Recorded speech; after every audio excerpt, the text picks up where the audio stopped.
All right, guys. Hi. Now, good luck. Hi. Guys. This Hi. is Kat Com with Studio Sweat on Demand. How are you? Good, thanks. Good. How Kat are you? Good. Good. I was talking to the camera, but Eric, how I'll are be you? the camera today. The camera talks today. Okay, good. So, hey, I was just reading the question of the week that I picked, which is from Sarah Howe, and the question is on breathing, and I was trying to figure out where she's from, but all I could find was a picture of what I believe is her house. Look at you guys. Isn't that beautiful? Can you see it, Eric? Get in there, yeah? Oh, yeah. So, I mean, she's at this beautiful, like, colonial-looking, I want to move traditional there. house. I don't know where. Tell us where you're from, But she Sarah. has an accent. She's from either Australia or New Zealand, or is it England? Oh my gosh, there's such a difference in Anyways, those accents. how about now that we've offended you all, so let's just get to Sarah's So question. Sarah's question of the week, it's on breathing, and so I'm gonna be looking down, so you entertain the camera. Hi, Kat. Not sure where. Oh, never mind. My question is about breathing when working out. Whilst I know in through the nose, out through the mouth is best for keeping your heart rate steady and keeping you alive, what if you're a mouth breather and find it easy to stabilize your breath through breathing in and out of the mouth? Like, what if you have allergy issues or anything like that?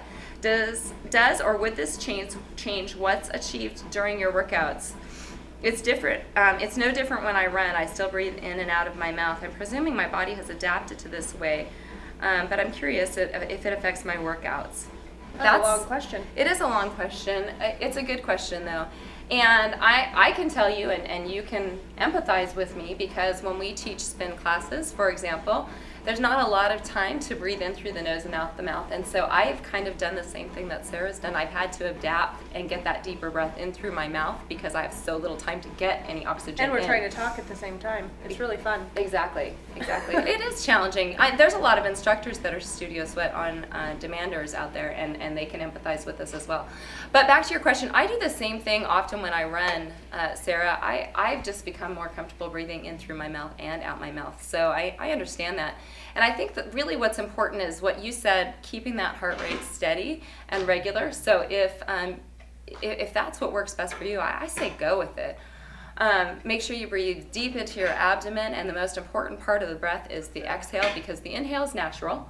It's going to happen. You need oxygen, so you're going to take that breath in. But really focus on getting all that bad air, and that's the part of the breathing that drops the heart rate is the exhale. So, and it's the very end of your exhale that really, really drops the heart rate. Getting it all out. Exactly. Exhale. Exactly. So I don't really think that there's a problem with breathing in through your mouth and out through your mouth, as long as it's the same thing. The reason the trainers say breathe in through your nose, out your mouth, is because it regulates the heart rate and it helps keeps you a little bit more calm.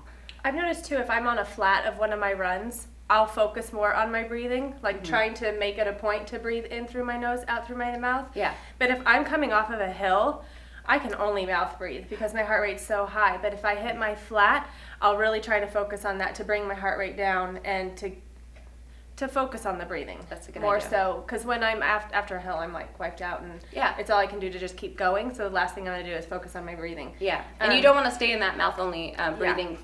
If you're forced to breathe in and out through the mouth, I think that's when you know you're in your anaerobic zone. So, but that's different than what you're talking about, Sarah. It's not the same thing. The other thing I like to do too, because I think we are mostly mouth breathers when we work out a lot, is I'll get dry mouth. Yeah. So I always have a piece of gum in my mouth when I'm running, teaching, and that just kind of helps to keep it wet and dry. Yeah, and that way you have wet and not dry. more opportunity to choke, which is really really brilliant. It's good stuff. I've never choked though. No, I chew gum when I run. I chew when I run. I chew when I run. Whatever. So gross. It's so gross.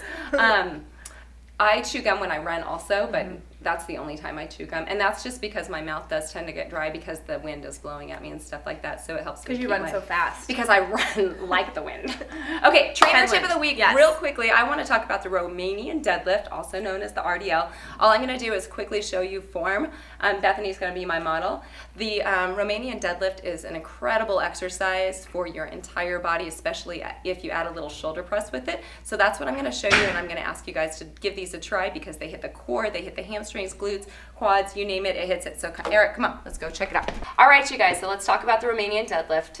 Incredible exercise, as I just talked about. So the leg that's planted, or the foot that is planted on the ground, she has a weight in that hand to make it a little bit more challenging. The knee is soft, but the leg is straight, so keep that in mind. Soft knee, straight leg.